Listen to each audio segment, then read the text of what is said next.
आज तुम्हें एक वंडर वर्ल्ड की सैर करवाता हूँ। ब्रह्मा, कॉस्मोस। प्राचीन भारत के आर्यभट्ट, ब्रह्मगुप्त और भास्कराचार्य जैसे कई महान ऋषि मुनि बिना किसी उपकरण के आकाश को ऑब्जर्व करते थे। तो ब्रह्मगुप्त ने तो मैथमेटिक्स में बहुत बड़ी खोज की, लेकिन ये जो भास्कराचार्य था उसने ना गणित में और ये ना खगोल विज्ञान में बड़ी खोज की। आइंस्टाइन ने एक दफा ये बोला कि हम लोग सब लोग पूरी दुनिया भारतीयों का ऋणी है। जिन लोगों ने 0 1 2 3 दशांश पद्धति खोजी, यदि वो नहीं खोजी होती तो हम गणना नहीं कर सकते, हम लोग ना ब्रह्मांड को नहीं समझ सकते। सितारों के समूहों को कल्पनात्मक आकारों के हिसाब से उन्होंने नाम भी दिए थे। देखो, वो M या W जैसा आकार है ना, उसे कैसोपिया या सर्विष्ठा कॉन्स्टलेशन कहते हैं। और इस तरह ये चाय बनाने के बर्तन जैसी कॉन्स्टलेशन है सप्तऋषि। अरे वाह, इन्हें तो मैं भी आसानी से पहचान सकता हूँ। सप्तऋषि के ये 2 तारे हैं ना, अगर उनमें से एक लकीर खींचोगे तो जो तारा सबसे पहले रास्ते में आएगा वो होगा ध्रुव का तारा। ध्रुव का तारा हमेशा हमें सही दिशा दिखाता है। अब तो बताओ ना कैसे। ध्रुव, स्टार्स और कॉन्स्टलेशंस के बारे में अच्छे से समझने के लिए तुम्हें नभोदर्शन जाना चाहिए। बहुत मजा आता है वहाँ। यानी प्लेनेटोरियम, पर वो तो बहुत दूर है। तुम्हें प्लेनेटोरियम दूर लगता है ना? आओ तुम्हें दिखाता हूँ कि दूर क्या है और नजदीक क्या। ये है सूर्य, सूरज या सन, और ये पृथ्वी से 15 करोड़ किलोमीटर दूर है। 15 करोड़? हाँ, सूर्य वास्तव में एक आग का गोला है। इतनी बढ़िया। उसकी ऊर्जा का बहुत ही छोटा सा हिस्सा हम तक पहुँचता है। क्या सूरज भी एक तारा है? हाँ, और सूर्य की वजह से ही पृथ्वी पर धूप है, छांव है, पेड़ पौधे हैं, सारा जीवन है। सूर्य सौर मंडल का केंद्र भी है। मतलब सोलर सिस्टम? हाँ, सोलर सिस्टम। और ये है मर्क्यूरी यानी कि बुध, सोलर सिस्टम का पहला ग्रह जो सूर्य के सबसे नजदीक परिक्रमा करता है। ये सोलर सिस्टम का सबसे छोटा ग्रह है जो ठोस पदार्थ से बना है। और ये है दूसरा ग्रह वीनस यानी कि शुक्र। इसकी चमक के आगे किसी भी सितारे की चमक फीकी पड़ जाती है। और ये कब दिखता है? सुबह सूर्य उगने के समय पूर्व में या शाम को सूर्य ढलने के समय पश्चिम में। वीनस सोलर सिस्टम का सबसे गर्म प्लैनेट है। कल सुबह हम भी इसे देखेंगे पापा। ऑफ कोर्स ध्रुव बेटा। और तीसरी है हमारी पृथ्वी, प्लैनेट अर्थ, इंसान के साथ लाखों प्रजातियों के जीवों का घर। यहाँ ना तो बहुत ज्यादा ठंड है, ना बहुत ज्यादा गर्मी। इसीलिए सौर मंडल में सिर्फ पृथ्वी पर ही जीवन है और हर तरह के जीवन के लिए जरूरी पानी भी यहाँ पर मौजूद है। पहले के जमाने में लोग मानते थे कि पृथ्वी समतल और पानी में तैरती है। फिर कोपरनिकस नामक वैज्ञानिक ने साबित कर दिया कि गोल पृथ्वी अन्य ग्रहों के साथ सूर्य की परिक्रमा करती है। ध्रुव बेटा, हमें जीवन देने के लिए सूर्य रोज सुबह 15 करोड़ किलोमीटर दूर से भी हमें शक्ति देता है। पापा, वो दर्शन अब इतना दूर नहीं लग रहा। मैं भी वहाँ जाऊंगा। तुम्हें वहाँ नक्षत्र, ग्रह और चंद्र के बारे में भी नॉलेज मिलेगा। चंदा मामा? हाँ, चंदा मामा या फिर मून। मून पृथ्वी का एकमात्र कुदरती उपग्रह है जो रोज पृथ्वी की परिक्रमा करता है और रोज सूर्य की रोशनी इस पर अलग अलग कोण से पड़ती है, जिससे ये अलग अलग आकारों में रोशन दिखता है। पूर्णिमा के दिन ये पूरा हो जाता है और अमावस के दिन गायब। चंद्र का एक पूर्णिमा से दूसरी पूर्णिमा का सफर 28 दिनों में खत्म होता है। जब चंद्र की 12 पूर्णिमा का चक्र पूरा होता है तब पृथ्वी सूर्य का करीबन एक चक्कर लगा देती है। इसीलिए एक साल में 12 महीने होते हैं। अच्छा पापा, मून कितना बड़ा है? मून का डायमीटर है 3200 किलोमीटर, पृथ्वी से 1/4। तो फिर सूरज और चांद एक जितने कैसे दिखते हैं? अरे वाह, गुड क्वेश्चन ध्रुव। क्या तुम यहाँ से अपने हाथ की हथेली के पीछे सामने वाला घर ढक सकते हो? हाँ हाँ। तो क्या तुम्हारा हाथ उस घर से बड़ा है? नहीं। जो चीज जितनी दूर होती है उतनी ही छोटी दिखाई देती है। अब अगर सूर्य चंद्र से 400 गुना बड़ा हो पर 400 गुना दूर भी हो तो यहाँ से दोनों हमें एक जितने ही दिखेंगे ना। मैं समझ गया, अभी मम्मी कर बताता हूँ। ठहरो ठहरो ठहरो, मेरे छोटे आइंस्टाइन, मार्स से नहीं मिलोगे। मार्स यानी मंगल सोलर सिस्टम का चौथा ग्रह। ये लाल रंग का दिखता है क्योंकि इसकी सतह पर लोहे की भरमार है और इसके पास एक नहीं 2 चांद है। हाँ, 2 चांद। हमने अधिक जानकारी पाने के लिए इस पर कुछ अंतरिक्ष यान भी भेजे हैं।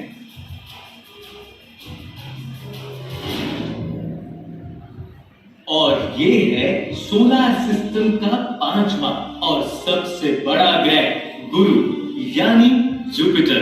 ये एक विशाल गैस का गोला है जिस पर बड़े बड़े तूफान चलते रहते हैं और इस पर रेड जायंट स्पॉट नाम का तूफान तो पृथ्वी से भी बड़ा है।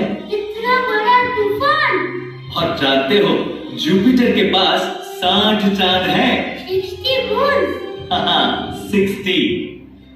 इन महाशय का नाम है शनि यानी कि सैटर्न। अरे इस पर तो रिंग्स भी है। यही तो सैटर्न की खासियत है। शनि सोलर सिस्टम का 6ठा ग्रह है और शनि के तो 62 चंद्र हैं। 62? जुपिटर के साथ इसकी कोई कंपटीशन है क्या? यूरेनस सौर मंडल का 7वां ग्रह है और सोलर सिस्टम का सबसे ठंडा ग्रह है। ये पहला ऐसा ग्रह है जिसे टेलीस्कोप से खोजा गया और 8वें ग्रह नेपच्यून को भी लोग पहले नहीं जानते थे। सन 1846 में इसकी खोज हुई। 1930 में सोलर सिस्टम के 9वें और आखिरी ग्रह प्लूटो की खोज हुई। वैसे अब वैज्ञानिक इसे ग्रह की जगह लघु ग्रह द्वार्फ प्लैनेट मानते हैं। हमारा सोलर सिस्टम इतना बड़ा है और मैं सीक्वेंस तो भूल गया पापा। अच्छा मान लो तुम्हारी मम्मी ने हमें ये प्लैनेट्स दिखाए होते तो तुम कहते मान, well educated, murder, just show us 9 planets। अरे ये तो याद रह गया। My very educated mother just showed us 9 planets। ये अब तो मैं प्लेनेटोरियम जाकर कैल्कुलेट करके आऊंगा। वहाँ तुम्हें टेलीस्कोप से अंतरिक्ष देखने का मौका भी मिलेगा ध्रुव। टेलीस्कोप? हाँ, टेलीस्कोप। इसी उपकरण की मदद से तो इटली के गैलीलियो गैलीली ने जुपिटर के 4 मुख्य चंद्र खोज निकाले थे और इसीलिए उन्हें गैलीलियन मून्स कहा जाता है। अगर मैं अंतरिक्ष में कुछ ढूंढ निकालूं तो क्या उसे मेरा नाम मिल सकता है? अगर तुम सचमुच कुछ खोज निकालो तो बेशक। पर अगर मुझसे गलती हो गई तो? बेटा पहले खोजने की कोशिश तो करो। गलती तो बड़े बड़े वैज्ञानिकों से भी होती है। जब गैलीलियो ने टेलीस्कोप से सैटर्न को देखा था तो रिंग्स उसकी समझ में ही नहीं आई। उसे लगा कि इस ग्रह के कान भी हैं और उसने ऐसा चित्र भी बनाया था। देखो। तो पापा सूर्य से बड़ा कोई जगह है ब्रह्मांड में? चलो प्रोफेसर J.N. देसाई से पूछते हैं। सबसे छोटे आकाश से मून, ये मून आपको दिखता है ना आकाश में, तो मून का कद कितना होगा? ये पृथ्वी का कद है 6000 किलोमीटर रेडियस और मून का है 2000 किलोमीटर रेडियस जितना। मून मर्क्यूरी ग्रह से छोटा और मर्क्यूरी मार्स से छोटा है। मार्स वीनस से छोटा है। फिर आती है हमारी पृथ्वी अर्थ, जिससे बड़ा है नेपच्यून। फिर सैटर्न और फिर हमारा सबसे बड़ा ग्रह जुपिटर। चलो अब सूर्य और दूसरे तारे देखते हैं। पृथ्वी से सूर्य हो गया तो 10 लाख गुना बड़ा, और उससे भी बड़ा तारे हो गए।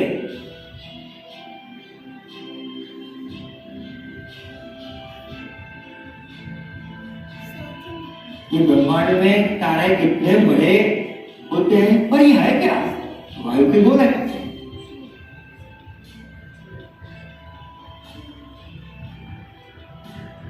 पता है हमारी सोलर सिस्टम जिस गैलेक्सी में है उस मिल्की वे में ही कम से कम 1 लाख करोड़ सितारे होंगे। इतने बड़े तारे, वो भी इतने सारे, ये सब ब्रह्मांड में समा कैसे जाता है?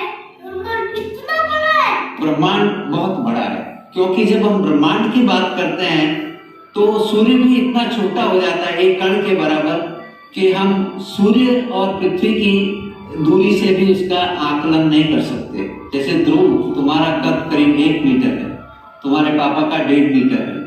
तो अब जब हम ब्रह्मांड की बात करेंगे तो हमको बढ़ते जाना पड़ेगा, और जो अपने अनुभव में जो चीजें आती हैं उनको बढ़ाते बढ़ाते ब्रह्मांड के बारे में कुछ समझ सकते हैं। बेटा ध्रुव, चलो हम ब्रह्मांड की सैर पर चलते हैं। देखो, किसी शहर में बच्चे 1 मीटर चौड़ी रिंग से खेल रहे हैं। आसपास खड़े लोग 10 मीटर के दायरे में हैं। अब हम हर कदम पर 1, 10, 100, 1000 ऐसे विस्तार बढ़ाते जाएंगे और ऊपर उठते जाएंगे। ये है शहर का वो हिस्सा जहां सब खड़े हैं। छठे कदम पर हम उस देश के साथ सारा यूरोप भी देख सकते हैं। थोड़े दूर जाने पर हमें हमारा घर पृथ्वी दिखाई देती है।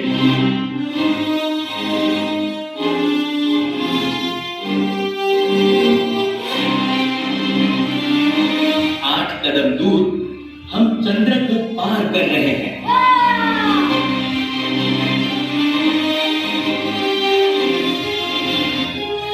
अगर हम ग्रहों के परिक्रमा पथ की कल्पना करें तो 13वें कदम पर हमें सारी सोलर सिस्टम दिखाई देगी।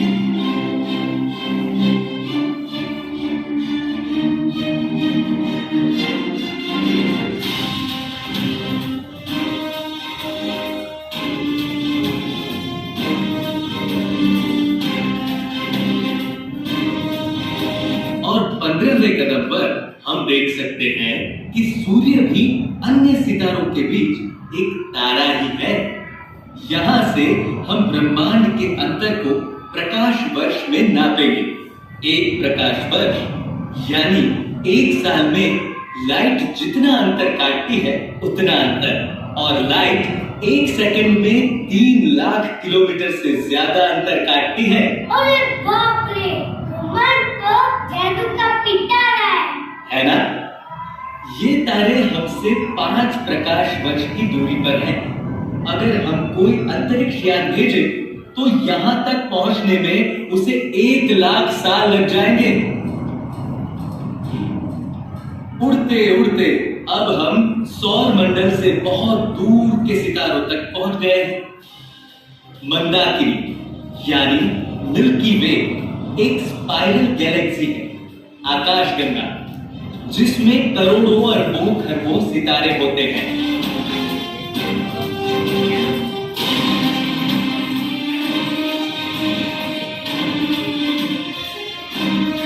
चौबीसवें कदम पर तुम जितने भी झिलमिलाते नुक्ते देख रहे हो वो तारे नहीं पर पूरी की पूरी आकाश गंगाएं हैं।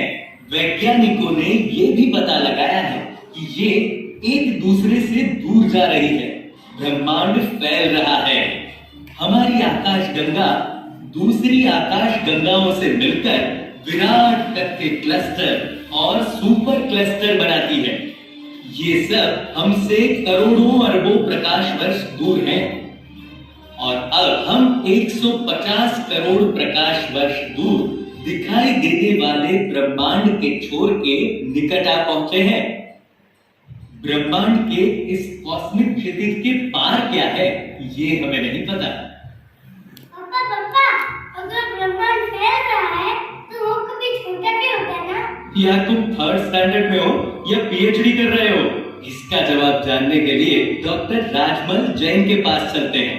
सबसे पहले तो मैं आपके पुत्र ध्रुव को बधाई देना चाहूंगा कि इस छोटी सी उम्र में इतना कौतूहल भरा और जिज्ञासा पूर्ण जो है प्रश्न पूछा है कि जिस तरह से इंसान जन्म होता है, बड़ा होता है और बड़ा होता है, इसी तरह से ब्रह्मांड भी किसी समय में बहुत छोटा सा ब्रह्मांड का जो अंडा है एक कॉस्मिक एक के रूप में, एक छोटे से अंडे के रूप में वो विद्यमान था। देखो ध्रुव, ये वैज्ञानिक भी यही समझा रहे हैं कि सारी दुनिया, प्लैनेट्स, स्टार्स, गैलेक्सीज सब कुछ बहुत बहुत पहले इससे भी छोटे गोले में बंद थे और फिर अंतरिक्ष का ही प्रचंड विस्फोट हुआ जिसे हम बिग बैंग कहते हैं। शक्ति के संचार के साथ ही ब्रह्मांड फैलने लगा। करोड़ों अरबों वर्षों तक पदार्थ एक दूसरे से जुड़ता टूटता रहा। धूल और गैस ने मिलकर गैलेक्सीज का निर्माण किया और वक्त के किसी मोड़ पर हमारी गैलेक्सी मिल्की वे में सितारों का जन्म हुआ। सूर्य भी प्रज्वलित हो गया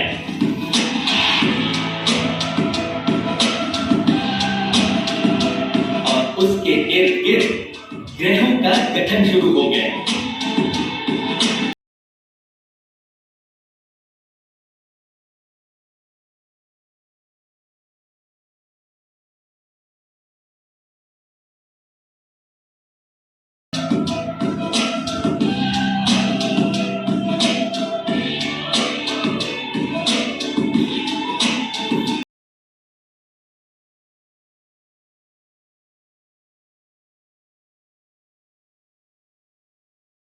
करोड़ वर्ष पहले हमारी पृथ्वी और चंद्र पर उल्काओं की बारिश हो रही थी।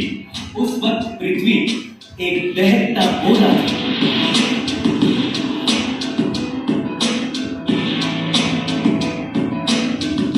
लेकिन जीवन के आरंभ की सामग्री यहाँ आ चुकी थी, पानी। पहले जीवन की शुरुआत पानी में हुई। बैक्टीरिया का उद्भव हुआ। उस वक्त पृथ्वी के खंडों का आकार भी बदल रहा था। जब तक पानी में मल्टीसेल्युलर और कॉम्प्लेक्स लाइफ फॉर्म इवॉल्व हुए, तब तक पृथ्वी पर, जमीन पर काफी पेड़ पौधे और जंगल आ चुके थे। अब इनमें से कुछ जीव जब जमीन पर आए तो वहां के सराउंडिंग के अनुसार वहां पर एडेप्टेशन और इवोल्यूशन हुआ और उसके चलते लाखों नई प्रजातियों का निर्माण हुआ। ये उसकी कहानी। बादलों के ऊपर ओजोन का एक कवच बन गया जो पृथ्वी को सूर्य की अल्ट्रावायलेट किरणों से बचाता था और धीरे धीरे कुदरत ने समंदर के अंदर अनगिनत जीवों से भरी एक धड़कती दुनिया को बसा दिया। जमीन पर तब कोई नहीं रहता था। सबसे पहले छोटे जीवों का जन्म हुआ,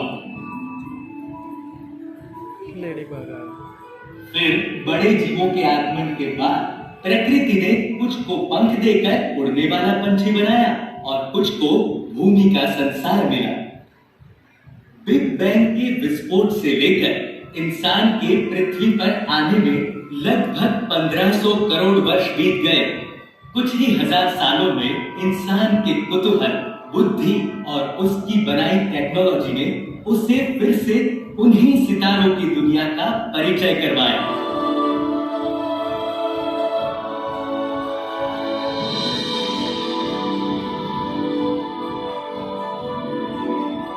और पापा, आपको ये सब कैसे पता है कॉस्मोस के बारे में? बेटा ध्रुव, मुझे भी बचपन से कई सवाल होते थे। मैं किताबें पढ़ता था, प्लेनेटोरियम जाता था। धीरे धीरे मैं सीखता गया। जैसे आज तुम सीख रहे हो। पापा, मुझे भी वैज्ञानिक बनना है। आप मुझे प्लेनेटोरियम ले जाएंगे ना? ऑफ कोर्स ध्रुव बेटा, अरे वाह, बहुत मजा आएगा। कल सुबह सुबह वीनस देखना है कि नहीं? हाँ, देखना है, मुझे देखना है। पर जल्दी तो उठ जाओगे ना, याद रहेगा? कैसा याद रहेगा बताऊं? ओके बताओ। My very educated mother just showed